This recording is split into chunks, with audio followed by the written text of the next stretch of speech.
जैसा कि आप सभी जानते हैं कि सीटेट का तो फॉर्म फिलअप हो रहा है, आप लोगों ने भर भी दिया होगा, तो उसी से संबंधित आज हम लोग कुछ बात करते हैं। ठीक है, तो जैसे कि फॉर्म भरने के लिए तो सभी भर देते हैं, लेकिन उन्हें पता नहीं होता है कि हमें पढ़ना क्या है। तो आज उसी से संबंधित हम लोग कुछ बात करेंगे। जैसे कि आप लोगों को पेपर फर्स्ट में पढ़ना है CDP। जो CDP होता है वो 30 नंबर का होता है, जिसमें आप लोग को पढ़ना है 15 नंबर का कंटेंट हो जाएगा और 15 नंबर का प्लस पेडागोजी हो जाएगा। उसके बाद पेपर 1 ही में पढ़ना है आपको EVS भी पढ़ना है, मैथ, लैंग्वेज 1 और लैंग्वेज 2। जैसे लैंग्वेज 1 में हम लोग को पढ़ना है, जो भी अपना जो लैंग्वेज चूज करना चाहता है वो चूज कर सकता है। जैसे लैंग्वेज 1 में आप 1 है तो हिंदी ले, उर्दू ले, इंग्लिश ले, जो भी लेना है वो ले सकता है। लैंग्वेज 2 में भी आपके मन के अनुसार, ये नहीं जरूरी नहीं है कि आप लैंग्वेज में हिंदी ही ले चाहे इंग्लिश ही ले, कोई भी लैंग्वेज आप लोग ले सकते हैं। तो जैसे CDP में हम लोग को क्या पढ़ना है, CDP का मतलब होता है चाइल्ड डेवलपमेंट पेडागोजी।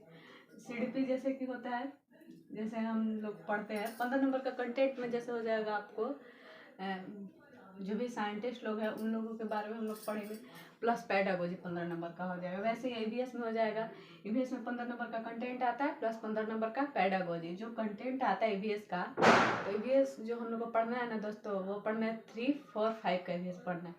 NCERT का बुक और कोई भी बुक नहीं पढ़ना है हम लोग को।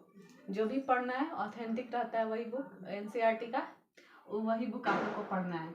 प्लस पेडागोजी जैसे कि आप लोग CDP में भी पढ़ते ही होंगे, हाँ उसमें भी पढ़ लेंगे साथ में।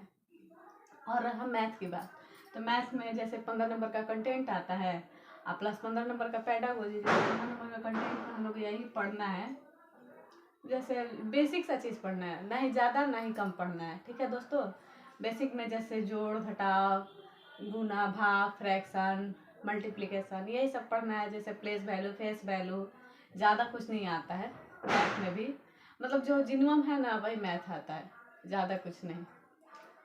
और रहा आपका लैंग्वेज हिंदी, तो जो भी अपना लैंग्वेज चूज कर सकता है आदमी। लैंग्वेज 1 में हिंदी आदमी लेगा तो उसमें जैसे 15 नंबर का आपका पैसेज आया जाएगा, 15 नंबर का पैसेज प्लस 15 नंबर का पेडागोजी। 15 नंबर का पैसेज होता है जिसमें आप लोगों को 15 नंबर का जो पैसेज होता है, जो लैंग्वेज 1 लेगा उसमें ये 7 नंबर का गद्य होगा और 8 नंबर का ऐसे गद्य पद होगा, जिसमें पैसेज से ही आप लोगों को ना उसमें व्याकरण से संबंधित अलग से आप लोग को व्याकरण नहीं आएगा।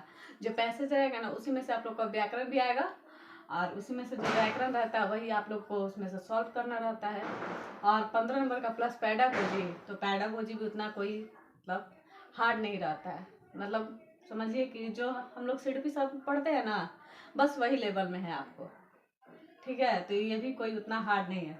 और रहा लैंग्वेज 2 में जो चूज करेगा, जैसे इंग्लिश लेगा तो इंग्लिश में भी जैसे 15 नंबर का पैसेज होगा, तो उसमें आपको ये दिया रहेगा पैसेज, उसी में से आपको जो ग्रामर आएगा वो पैसेज से ही आता है, पैसेज से बाहर नहीं आता है। ठीक है दोस्तों, तो अब 15 नंबर का पैसेज हो जाएगा, 15 नंबर का पेडागोजी हो जाएगा। इसमें भी वही बात है, जैसे इसमें भी जो पद रहता है उसमें आपको व्याकरण रहता है, उसी में से आप लोग को कंटेंट्स में से ही व्याकरण दिया रहता है।